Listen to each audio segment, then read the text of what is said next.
If you do not want to stand for the anthem, that's your right. Right. And I'm not going to blast you for not standing for the anthem. That's your right. But you must understand it as everybody else's right to not like that and to criticize you for it. Here's what irritates me about it. If you're going to levy such accusations as oppression and keep bringing up the police brutality issue, I'm not saying things are perfect in this country, and I think that's where people fall short. If you're going to levy something as serious with the platform that he has, you have millions upon millions of people that are listening to you. Do a little more research than Sean King's Twitter feed that's full of cherry-picked articles trying to prove an agenda, because that is all that you did. And Sean King, not the quarterback. Not the quarterback, the loser. So his big issue was with police brutality. Again, I'm not saying there are no issues in our country. There are. I'm not saying that there aren't racist people in our country. There are. But let's attack the issue that Colin Kaepernick was so moved by that he wanted to disrespect our country. There's this website called The Counted. It keeps a daily tally of people who have been killed by police officers. Mm-hmm. So I went back and I did a little math. What'd you find? In 2015, there were 1,146 total people killed by police. 306 of them were African Americans. They were black people. Mm-hmm. 581 were white. Hold on. Stop the presses.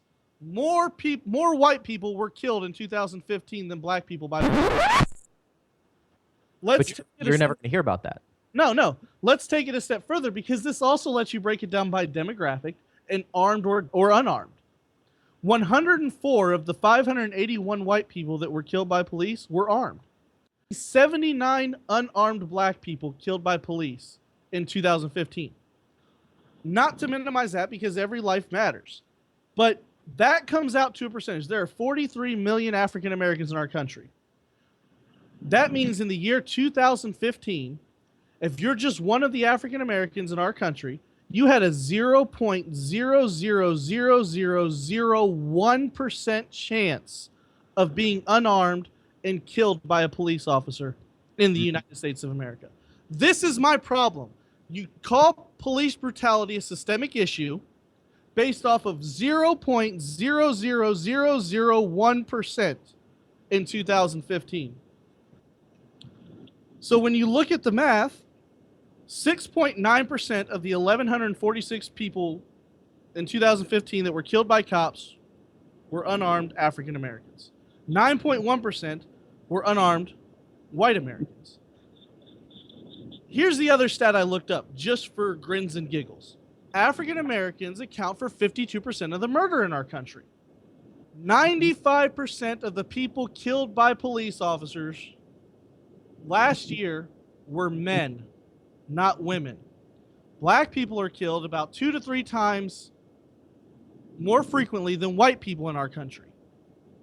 Men are killed about 20 times more frequently than women in our country. But we don't say that the police officers have a systemic problem with sexism, with sexes, with gender, do we? Do you know why? Because men are more likely to commit those crimes. You know, and you bring up some really good stats. The other thing about the Colin Kaepernick, the comments that he made, if you feel that strongly about our country, to me, these comments don't just surface now, right? And I think it speaks to the point you were trying to make, where you're piggybacking off the news that has been generated over the last 6 months. And that's where I take issue. That's right. where I take issue, the news sources and the politicians who shove this down your throat biasly. And if you really are ticked off and being oppressed in our country, these are issues you probably had 5 years ago. But the fact that you bring them up now, piggybacking off of the media in today's world, in today's culture, and Rody, you just laid out all the stats perfectly, there's an agenda there. It's a tactic that's used by politicians. Every voting cycle, you see this. They incite fear. And we have a problem in our country right now of accountability and this yearning for victimhood. There's been an outrage on both sides, really, defending him and blasting him. And when I first heard the story, my first inclination was I wasn't necessarily pissed off at Colin Kaepernick. The very first thing, guys, that came to my mind was if you feel so oppressed, leave the country. You got up and make this grand spectacle about oppression and then went out wearing a Castro shirt Oh, in public. no. Did he really? Yes. You go out wearing a Fidel Castro shirt in public after The guy is, bitching about oppression. he is just a walking contradiction. And also, he recently converted to Islam. Last time I checked, communism not that friendly to Islam. No, There are not at all. things that are wrong with that story.